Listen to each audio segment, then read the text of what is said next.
नमस्कार, भारतीच मराठी तडकामध्ये आपले खूप खूप मनापासून स्वागत आहे। आज आपण सुक्कं मटण बनवणार आहोत, ते देखील कुकरमध्ये।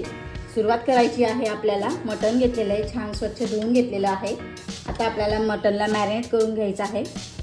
1 चमचा भरून मी हळद लावून घेतलेली आहे। हळद टाकून घ्यायची आहे आपल्याला। मसाले वगैरे आपल्याला सर्व इथे लावून घ्यायचे आहेत। 1 ते 2 चमचे मी धना पावडर टाकून घेतलेली आहे। अर्धा चमचा गरम मसाला टाकून घ्यायचा आहे। बघू शकता तुम्ही, कमी आहे, खूप कमी प्रमाणात मी गरम मसाला टाकलेला आहे। आणि कोथिंबीर टाकून घ्यायची आहे। चवीनुसार आपल्याला मीठ टाकून घ्यायचं आहे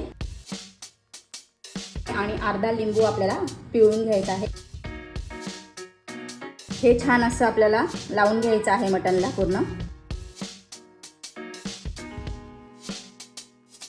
आपल्याला मिरची पावडर लावायची राहिली, मिरची पावडर लावून घेऊया। कमी प्रमाणात मिरची पावडर लावून घ्यायची आहे। हे बघा, बघू शकता तुम्ही, अर्धा चमचा मी घेतलेला आहे मिरची पावडर।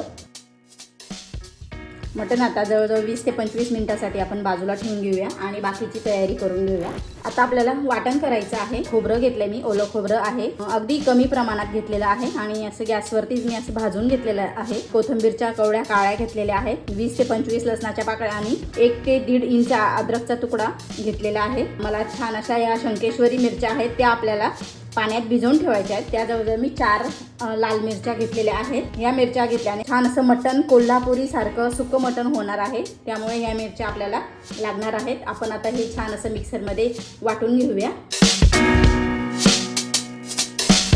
आधी आपल्याला खोबरं आणि मिरच्या वाटून घ्यायच्या आहेत, छान चांगल्या अशा बारीक वाटून घ्यायच्या आहेत। मिरच्या आणि खोबरं छान वाटून झालेलं आहे।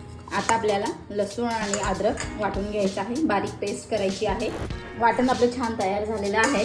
आता आपण पुढची तयारी करायला घेऊया। कांदे वगैरे आपल्याला कापून घ्यायचे आहेत। कांदे छान असे बारीक करून घेतलेत मी, जवळजवळ मी 3 मोठे कांदे घेतले होते। आता आपल्याला दुसरी तयारी करायची आहे। मी हा कोल्हापुरी मिक्स मसाला वापरून आज मटण सुक्का बनवत आहे। मी हे पॅकेट घेतलेलं आहे। 1 पॅकेट घेऊन मी हा मसाला पूर्णपणे छान असा मिक्स करून घेणार आहे। यात पाणी घालते, छान असं मिक्स करून घेऊया। सुक्का मटण आपल्याला बनवायचं आहे। सगळी तयारी मी करून घेतलेली आहे। आता आपण पटकन असा मटण मसाला बनवायला घेऊया। कुकर ठेवलेला आहे गॅसवरती। आता मी त्यात चांगलं असं तेल टाकून घेते। 3 चमचे मी तेल टाकून घेतलेलं आहे। तेल गरम झालेलं आहे। आता आपल्याला कांदा टाकून घ्यायचा आहे।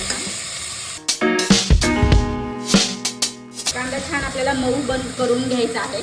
कांदा आपला बऱ्यापैकी मऊ झालेला आहे। आणखी 2 मिनिटं आपण छान असा परतून घेऊया।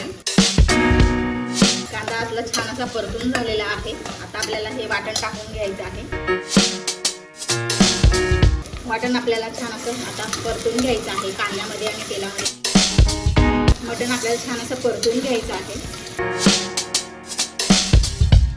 2 ते 3 मिनिटांसाठी मी झाकण ठेवून घेते। गॅस मी मोठाच ठेवलेला आहे। परतून घेऊया परत आपण। एकदम टेस्टी मटण होतं हे। तुम्ही हे मटण या पद्धतीने एकदा नक्की बनवून बघा। आणखीन 2 ते 3 मिनिटांसाठी झाकण ठेवून घेऊया आपण। आणखीन परत आपण परतून घेऊया। 2 ते 3 मिनिटं झालेली आहेत।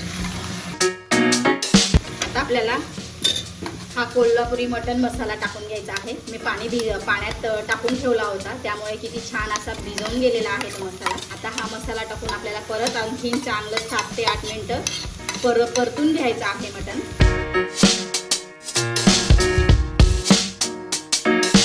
गॅस मी मोठाच ठेवलेला आहे। आता जवळजवळ 7 ते 8 मिनिटांसाठी आपण झाकण ठेवून घेऊया। 7 ते 8 मिनिटं झालेली आहेत, बघून घेऊ आपण। मध्ये मी एकदा परत परतून घेतलं होतं। 1 ग्लासभर पाणी टाकून घ्यायचं आहे त्यात। आता आपल्याला कुकरचं झाकण लावून घ्यायचं आहे। आपल्याला जवळजवळ 3 शिट्ट्या करून घ्यायच्या आहेत। कुकरच्या 3 शिट्ट्या झालेल्या आहेत आणि वाफ पण पूर्ण निघालेली आहे, तुम्ही बघू शकता। आता आपण काढून घेऊया झाकण। मस्त असा आपला मटण मसाला तयार झालेला आहे कुकरमध्ये। एकदम टेस्टी आणि अशी भन्नाट ही रेसिपी आहे। आता आपण कोथिंबीर टाकून घेऊया।